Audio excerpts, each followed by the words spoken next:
It's a cold, rainy night in the walled city of Cordoba, medieval Spain. Watchmen guard the city, unaware that an entire army of Christian soldiers are about to launch a surprise attack. In a single night, they conquer the entire city, bringing the Muslim rule to an end.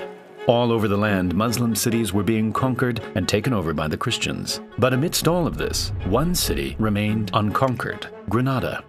Thanks to its strategic position and the enormous Alhambra Palace, the city was protected, and it remained untouched for another 200 years. To this day, the Alhambra Palace still stands as one of the most beautiful pieces of architecture ever made. But as you walk through the luxurious courtyards and hallways, you start to notice something even more special: the water. Winding its way through the palace is a mind-blowing network of medieval pipes and channels that carry water to vibrant gardens, thermal baths, and elegant fountains. The engineering required to pull this off was astonishing, and it gave the palace things like underfloor heating and fountains that could tell the time. This incredible system also kept the palace cool and brought life to the surrounding nature for hundreds of years. We modeled the entire thing to show you how it all worked and the lost mechanisms that once allowed the water to defy gravity and travel uphill. When the ruler of Granada commissioned the palace, the engineers had one major problem. The hill was around 200 meters above Granada's main river, and getting water up to the palace would be a huge challenge. And so they followed the river 6 kilometers upstream to a point that was considerably higher than the palace. From here, they dammed the river and started redirecting it down a new channel known as the Royal Canal. With meticulous planning, it navigated its way through the difficult terrain, maintaining a very shallow slope until it arrived just outside the palace. It was a huge amount of work, but this was only the beginning. The designers of the palace had big ideas: elegant fountains shooting out jets of water, bathing rooms with showers and underfloor heating, and clocks that were powered by water.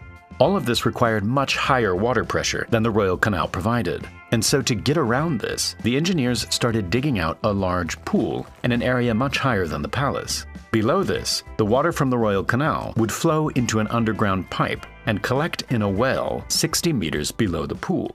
At the top of the well, the engineers installed a water wheel equipped with buckets that could be turned by an animal. This would raise the water up to the surface and fill the storage pool with around 400 cubic meters of water. Having all this water stored above the palace pressurized the entire system, and at the same time gave the palace a backup supply of water in times of drought. From here, the water passed over an aqueduct and into the palace, where things start to get really interesting. The water would split off into a complex network of carefully designed channels, carrying just the right amount of water to the pools and fountains all around the palace, the most impressive of which was located at the heart of the palace. Built in the 14th century, it featured 12 lions that each shot out a jet of water to show what time of day it was. In a controlled sequence, the lions would activate hour by hour until all of them were spouting out water by midday. The system would then reset itself and the process would start again. But how was this possible with medieval technology? Inside the fountain was an early version of the Opera web browser. Just kidding. Opera R2 is the next generation of web browsing, with elevated music and video playback capabilities, and a whole new way to deal with tabs. Without interrupting your browsing experience, you can control your music and even watch YouTube while you browse. Just hover over the player icon on your music streaming service to skip a song, and pop out your YouTube video and stick it in the corner while you browse. Getting lost in your tabs is a thing of the past thanks to Tab Islands, which lets you organize your tabs by category and automatically groups them together. Opera also gives you a subtle hint at your most recently used tabs, so you never lose track of what you're doing. Even split screening 2 pages is super easy and can be done without opening different windows. With Opera's built-in AI features, you can get answers to questions without leaving the page you are working on. Just hit Ctrl+/ to open the Aria command line and explore more about any topic. With Aria's image features, you can generate images and also upload your own images and get a detailed rundown of what's in the image.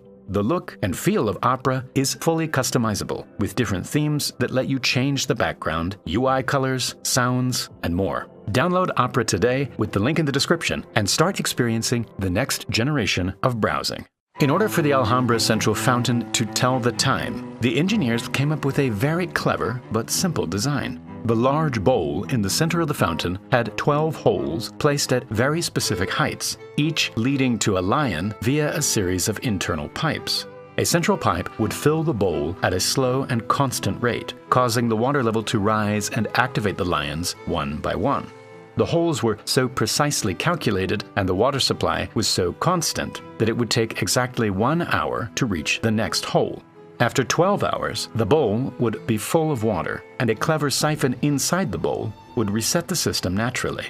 As the water inside the bowl started to rise, so did the water in the siphon. Once it reached the top of the siphon, it would curve and start falling down the drainage pipe. At this point, a seal was created and no air could get in to replace the falling water. This activated the siphon, and the surface tension of the falling water would pull the rest of the water with it. In a matter of seconds, the bowl would drain completely and the process would start again. The water from the lions would exit via 4 shallow channels in the ground and continue on throughout the palace, eventually reaching another engineering marvel, the thermal baths. This is where the kings and diplomats would come to relax and make deals. It featured a cold plunge pool, a hot room with heated flooring, and a steam room. The water would enter a control room underground and pass through a copper boiler that was heated by burning wood. From here, the water would flow through pipes to various fountains and showers around the baths. To provide underfloor heating in the hot room, the steam from the boiler was directed through channels underneath the marble floor. From there, the steam would travel up through pillars in the steam room and exit through small vents, filling the room with water vapor. The roof had a series of star-shaped windows that could be opened and closed to control the level of steam. As the water continued on through the Alhambra's network of fountains, channels, and pools, it had another benefit: cooling. Granada is an extremely hot part of Spain, but as the warm air blew over the pools and fountains, the water would evaporate, cooling the air surrounding the palace and making it a very comfortable place to be. The water continued all the way through the palace until it reached the western portion of the palace where the soldiers lived. It was built slightly higher than the rest of the palace, and so the water had to make a final 6-meter climb to reach it. We saw how water wheels were used to raise the water, but for this section, they came up with something much more impressive. This was a special device that didn't require water wheels, animals, or any external power. Here's how it worked. Water from the system would flow into a container with a hole in the bottom, leading down to another container below. As the water traveled down through the pipe, a whirlpool would form in the top container. At the center of the whirlpool, a low-pressure area would form, sucking air downwards and into the container below. Here, the air and water would mix, and this gassy water would be forced into a thin pipe. The potential energy in both pipes was the same, meaning under normal circumstances, the water pushing down in this pipe would push the water upwards equally in this pipe.